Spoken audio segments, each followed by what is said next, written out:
আসসালামু আলাইকুম রহমতুল্লাহ। প্রিয় শিক্ষার্থী বন্ধুরা, ইজি অ্যাকাউন্টিং আজকের ক্লাসে তোমাদের স্বাগতম। আজকে আমরা বাংলাদেশ কর বিধি বা ট্যাক্সেশন ইন বাংলাদেশ বইয়ের চাকরি হতে আয় নিয়ে আলোচনা করব। এই চাকরি হতে আয়ের আজকে আমাদের ক্লাস নম্বর 2। আজকের ক্লাসে মূলত আমরা সরকারি চাকরিজীবীর যে কর দায় নির্ণয় করতে হয় সেই জিনিসটাই শিখব। ট্যাক্সেশন ইন বাংলাদেশ বইটা বিবিএ অনার্স সেকেন্ড ইয়ার এবং বিবিএস পাস কোর্স সেকেন্ড ইয়ারে অ্যাকাউন্টিং এবং ফাইন্যান্স ডিপার্টমেন্টে এবং বিবি অনার্স থার্ড ইয়ারে মার্কেটিং এবং ম্যানেজমেন্ট ডিপার্টমেন্টে আছে। তো আজকের ক্লাস থেকে আশা করি তোমরা সবাই উপকৃত হতে পারবা। তো চলো আমরা আমাদের ক্লাসটি শুরু করি। আজকে আমরা যে ম্যাথটি সমাধান করব সেই ম্যাথটি তোমরা স্ক্রিনে দেখতে পাচ্ছ। এই ম্যাথটি কমার্স পাবলিকেশনের সমস্যা 5, যেখানে ন্যূনতম করের বিষয়টা আলোচনা করা হয়েছে। তো আজকের ক্লাসটি দেখলে তোমরা ন্যূনতম করের বিষয়ে একটু ধারণা পাবা। এখানে প্রথমে কোয়েশ্চেনে কি বলা আছে আমরা দেখে আসি। জনাব লিয়াকত চৌধুরী বাংলাদেশ সচিবালয়ে কর্মরত একজন সরকারি কর্মকর্তা। 30 জুন 2023 তারিখে সমাপ্ত অর্থ বছরে তিনি নিম্নোক্ত হারে বেতন ভাতাদি পেয়েছেন। তার মাসিক মূল বেতন হচ্ছে 35,500 টাকা, মাসিক চিকিৎসা ভাতা হচ্ছে 1,500 টাকা, উৎসব ভাতা পেয়েছেন 71,000 টাকা, নববর্ষ ভাতা পেয়েছেন কত 7,100 টাকা। তিনি সরকারি বাসায় থাকেন এবং যার বার্ষিক ভাড়া মূল্য হচ্ছে 1 লক্ষ টাকা। অর্থাৎ সরকারি একটি কোয়ার্টারে তিনি থাকেন, যে কোয়ার্টারটা যদি অন্য কেউ ভাড়া নিত তাহলে দেখা গেল এটার বছরে 1 লক্ষ টাকা ভাড়া আসে। তো এটাকে বলা হয় বার্ষিক মূল্য। ভবিষ্যৎ তহবিলে প্রতি মাসে 7,000 টাকা করে জমা রাখেন, তার নিয়োগকর্তাও সমপরিমাণ দান করেন। এখানে মূলত এই যে একটা রং কনসেপ্ট চলে আসছে যে তিনি যেহেতু সরকারি কর্মকর্তা, এই সরকারি কর্মকর্তার ক্ষেত্রে কিন্তু নিয়োগকর্তা ভবিষ্যৎ তহবিলে কোনো টাকা জমা করে না, কোনো টাকাই জমা করে না। তো এখানে নিয়োগকর্তা সমপরিমাণ টাকা জমা করেন, এটা আসলে মূলত প্রশ্নের একটা ভুল। কারণ সরকারি কর্মকর্তাদের প্রভিডেন্ট ফান্ডে নিয়োগকর্তা কোনো পরিমাণ টাকা জমা করে না, এটা একটা ভুল কনসেপ্ট এখানে চলে আসছে। হিসাবরক্ষণ অফিস হতে প্রাপ্ত প্রত্যয়নপত্র দেখা যায় যে 30/6/2023 তারিখে ভবিষ্যৎ তহবিলে অর্জিত সুদের পরিমাণ ছিল 38,500 টাকা। তার মানে ভবিষ্যৎ তহবিল থেকে অর্জিত সুদ 38,500 টাকা। কল্যাণ তহবিল ও গোষ্ঠী বিমা তহবিলে চাঁদা প্রদান বাবদ প্রতি মাসে বেতন হতে কর্তন ছিল 50 টাকা এবং 40 টাকা। এছাড়াও তিনি একটি তফসিলি ব্যাংকের ডিপোজিট পেনশন স্কিম ডিপিএস দান করে প্রতি মাসে 3,000 টাকা। এ হচ্ছে তার তথ্য। নিচে বলছে 2023-24 কর বছরে জনাব লিয়াকত চৌধুরীর মোট আয় এবং কর দায় নির্ণয় করা। আমাদের মোট আয় বের করতে হবে, কর দায় নির্ণয় করতে হবে। তো চলো প্রথমে আমরা তার কর দায়টা নির্ণয় করে থাকি। আমরা উপরে লিখলাম করদাতা জনাব লিয়াকত চৌধুরী, এখানে আমরা ইটিআইএন লিখলাম, কর অঞ্চল, কর বর্ষ হচ্ছে 23-24, আয় বর্ষ হচ্ছে 22-23। এখন আমরা এতে প্রথমে বের করব চাকরি হতে আয়। এখন চাকরি হতে আয়ের জন্য আমরা প্রথমে প্রশ্নটা এখানে রাখি। মাসিক মূল বেতন হচ্ছে 35,500 টাকা। তো 12 মাসে তার মূল বেতন হচ্ছে টোটাল 4,26,000 টাকা। এটা সরাসরি আমরা করযোগ্য আয়ের মধ্যে লিখে দিব। সরকারি কর্মচারীর ক্ষেত্রে এই নিয়মটা তোমরা সবাই জানো, আমরা প্রথম ক্লাসগুলোতে এগুলো আলোচনা করেছি। বাড়ি ভাড়া ভাতা, বাড়ি ভাড়া ভাতা তিনি যেহেতু সরকারি বাসায় থাকেন, তাহলে এই বাসার যেটা ভাড়া মূল্য, বার্ষিক যে ভাড়া মূল্য আছে সেই ভাড়া মূল্যটা বাড়ি ভাড়া ভাতা হিসেবে এখানে লিখে দিতে হবে। এটা আবার কর অব্যাহতিপ্রাপ্ত আয়ের অংশ, কারণ তোমরা জানো যে সরকারি কর্মচারীর ক্ষেত্রে মূল বেতন এবং বেতন রিলেটেড আইটেম এবং উৎসব বোনাস বাদ দিয়ে বাকিগুলি সব অব্যাহতিপ্রাপ্ত আয়। এরপর আমরা এখানে দেখব চিকিৎসা ভাতা।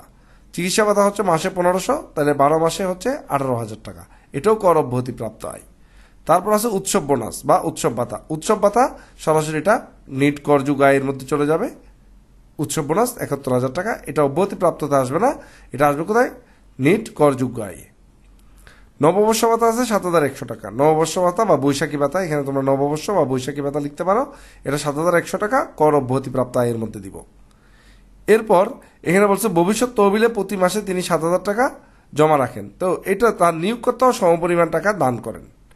এই যে ভবিষ্যৎ তহবিলের নিয়োগকর্তার দান, যে আইটেমটা মূলত এই আইটেমটার একটা মিস্টেক ছিল, ভুল ছিল।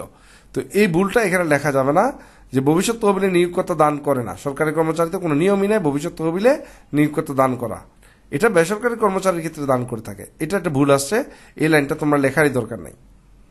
তোমরা নিচে একটা নোট দিয়ে দিবা যে সরকারি কর্মচারীদের যে বিধিবদ্ধ সঞ্চিত হয়েছে বিধিবদ্ধ ভবিষ্যৎ তহবিলে নিয়োগকর্তা কোনো প্রকার অর্থ দান করে না, তাই উক্ত দফাটি এখানে হিসাবভুক্ত করা হলো না, এটা লিখে দিবা। আর যেহেতু এটা আমরা অব্যাহতিপ্রাপ্ত দানের মধ্যেই বসে যাই, তাহলে এটা কোনো ইফেক্ট আমাদের অঙ্কেও পড়বে না আসলে। এবং ভবিষ্যৎ তহবিলের অর্জিত সুদের পরিমাণ 38,500 টাকা। এটা ভবিষ্যৎ তহবিলের অর্জিত সুদটা লিখে দিবা, লেখার পর এটা আবার কর অব্যাহতিপ্রাপ্ত আয়ের মধ্যে দেখাই দিবা। তো এবার আমরা যদি এই নিট করযোগ্য আয়ের দফাগুলো যোগ করি তাহলে আমরা পেয়ে যাই 4,97,000 টাকা। এটা হচ্ছে তার কি নিট করযোগ্য আয়। এখন আমরা নিট করযোগ্য আয়ের পরে আমাদের যেহেতু কর দায় বের করতে হবে, এখন আমাদের বের করতে হবে কি বিনিয়োগ ভাতা। তো চলো আমরা প্রথমে বিনিয়োগ ভাতাটা বের করি বা কর রেয়াতের পরিমাণটা নির্ণয় করি। আমরা প্রথমে কোয়েশ্চেনটা রাখলাম, কর রেয়াতে আমরা কি লিখবো? এখানে কর রেয়াতে আমরা লিখবো হচ্ছে যে আমাদের ভবিষ্যৎ তহবিলে প্রতি মাসে যে 7,000 টাকা জমা রাখেন, এই ভবিষ্যৎ তহবিলে 7,000 টাকায় আমরা এখানে লিখবো 7,000 গুণ 12 84,000 টাকা। এখানে কিন্তু ভবিষ্যৎ তহবিলে নিয়োগকর্তা এবং কর্মী উভয়ের দানটা আসে, কিন্তু ওরা এখন একটা লিখছে। তার মানে বোঝা যাচ্ছে এখানে আবার ঠিক হয়েছে। যদি নিয়োগকর্তাটাও লিখতাম, আমরা এখানে নিয়োগকর্তাটা লিখতাম না, কারণ আমরা নিয়োগকর্তাটার দানকে স্বীকৃতি দেওয়া হয় না সরকারি কর্মচারীর ক্ষেত্রে।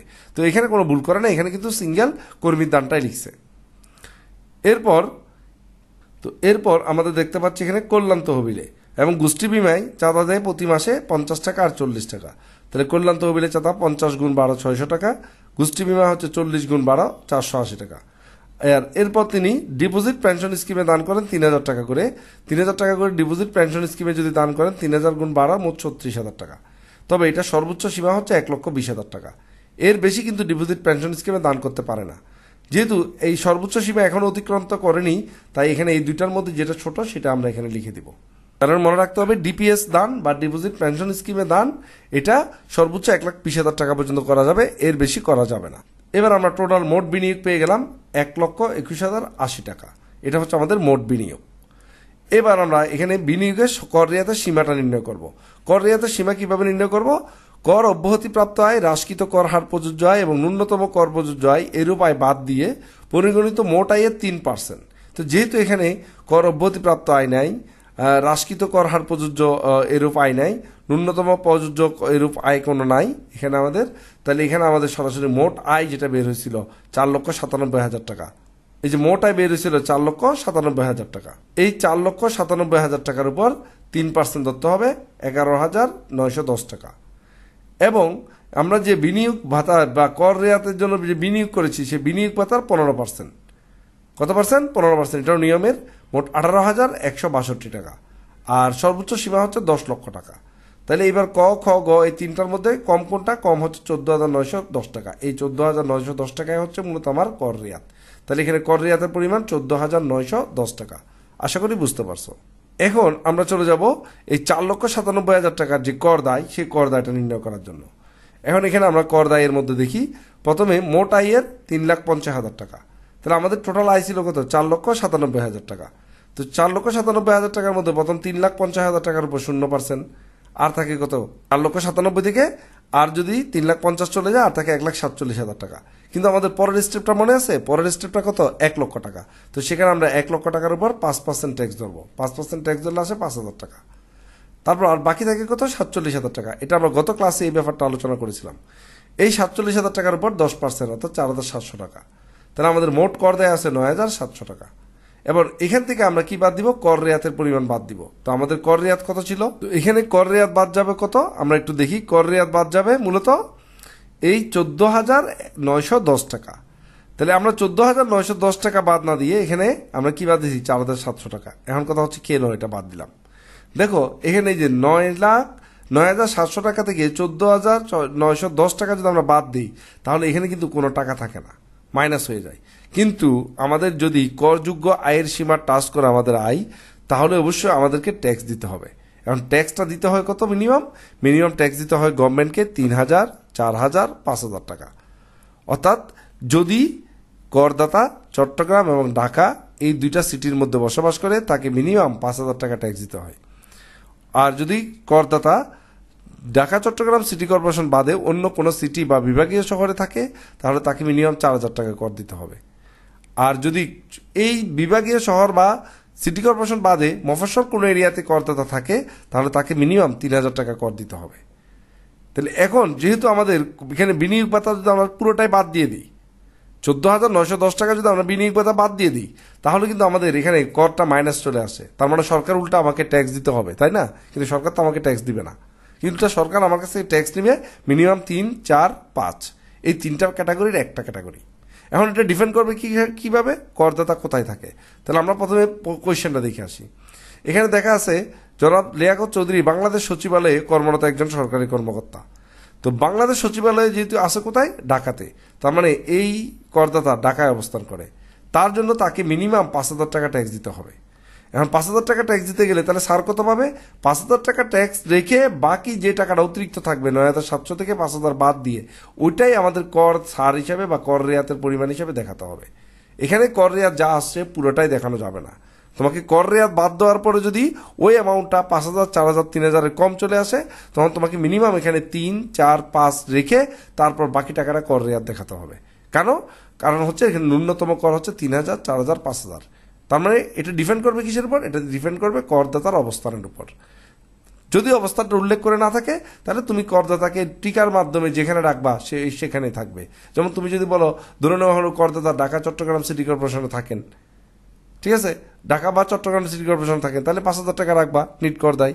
যদি মনে করো যে না, তিনি ঢাকা চট্টগ্রাম সিটি কর্পোরেশনের বাইরে খুলনা বা বরিশাল, তারপর গাজীপুর এই ধরনের সিটি কর্পোরেশনে থাকেন, তাহলে তুমি কি করবে, এখানে 4,000 টাকা রাখবা। আর যদি মনে করো যে তুমি না, টিকার মাধ্যমে বলে দিবা যে তুমি করদাতাকে কোনো একটা জেলা শহরে থাকে, তখন তুমি কি করবা, 3,000 টাকা রাখবা। কিন্তু যখন তুমি কোনো কারণে কোনো ইঙ্গিত পাবা যে করদাতা কোথায় থাকে, সেইটাকে ফলো করে তোমার এখানে ন্যূনতম করটা রাখতে হবে।